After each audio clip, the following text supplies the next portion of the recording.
Hello teacher, my name is Santiago and with my partner Camilo, we are going to present to you our final project for English 6.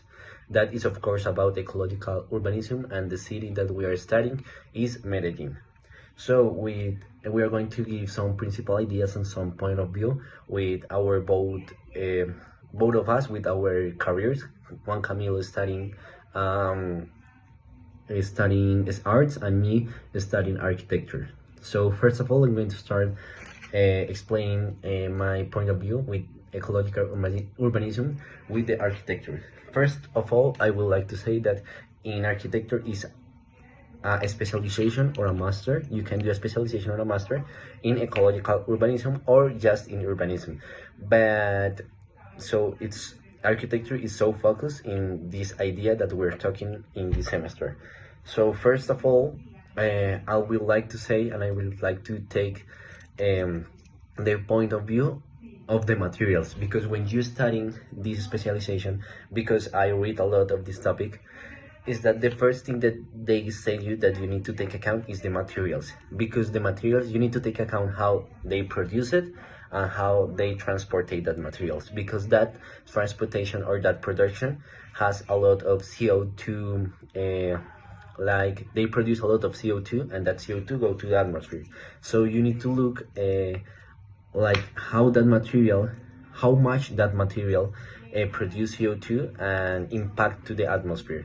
So for example, there can be a material that is so good, eco-friendly, sustainable, but is in China, and you need to bring that material in China. You need to take account like the chip that you need to pay like a place in the chip, and the chip also produce CO2. They work with gas or with oil, so that is going to have an impact, a really big impact in the atmosphere.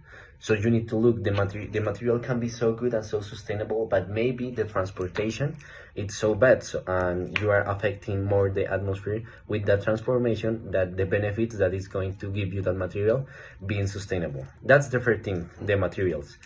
The second thing that I would like to say is that you, as an urbanism, architecture specialized in urbanism, you need to take account the connection between mobility and ecology. So here is a perfect example. We live in Bogota, and the city that we are studying is Medellin. In Medellin, you have the metro, and here in Bogota, we don't have the metro yet. So in Medellin, you have the metro, that is a good system that works with energy, and you can like have a lot of people transporting all days in a good system, public system of transportation, and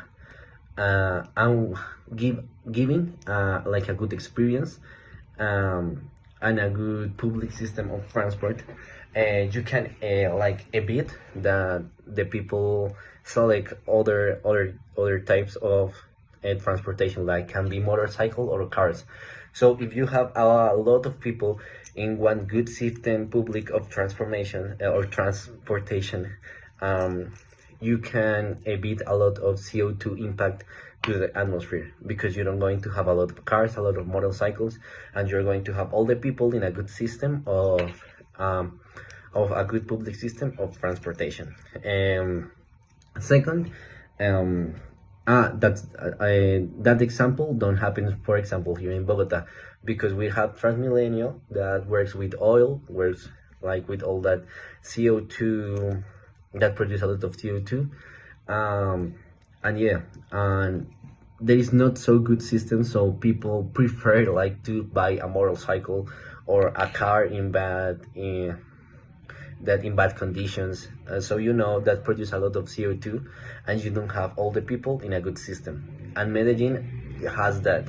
So that's like the comparison that I would like to say. Other thing that I would like to say is that you need to have the city as an ecosystem. So Medellin, for example, understands the city as a system where mobility, vegetation, water, public spaces, and sustainability work together. Medellin has all his buildings, his new buildings, with recovery of water system of raining water. So that is so good. So you need to find that connection and do that all works as a system. Other thing that I would like to say is the green infrastructure instead of ornamental green areas. So you need to have trees, parks, and green corridors to reduce, I don't know, heat, improve air quality, to the thing that I was saying ahorita, to say that I was saying is to manage rainwater, and yeah, to principle connect biodiversity. So that are the 3 points of view that I would like to say that I'm going to say today. And now is Camilo with his career, that is art. Hello, my name is Juan Camilo, and as a visual art student, I want to talk about our project on ecological urbanism in Medellin, but from a creative and design perspective. And through this project, I've been learned that art is not just about making things look pretty or just something aesthetic. The art is actually a great tool to make this ecological transformation visible and meaningful for real people or for the community. If you look at the map of Medellin, it's crazy to see how social inequality is graphically mapped, and a huge part of the population live in strata 1 to 3. And historically, these underdeveloped areas have been the less connected to green space or ecological projects. So we realized that our job in visual art is to use visual communication to fix this, bringing environmental awareness straight to the community. And this matches with managing current plans for civic culture, and that's why we propose two specific action two specific artist actions in our project. The first one is the community murals, and this helps to build environmental empathy and transform boring climate data into visual history that people can actually understand. And the second project is the art workshop the art workshop to make sustainability fun and creative.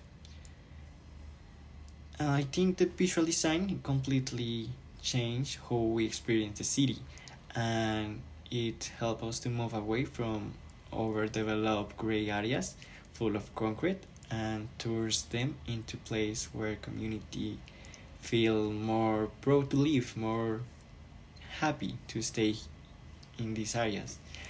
And to conclude, will architects build the sustainable structures? The artists or the visual artists make sure that those spaces are culturally inclusive. And this project showed me that art doesn't exist in a vacuum, because it's connect with ecology to change real cities. And more in a city like Medellin that use the art in public space to heal the memory of violence. And by upgrading these areas, we are providing that the access to beauty and nature is a right for everyone.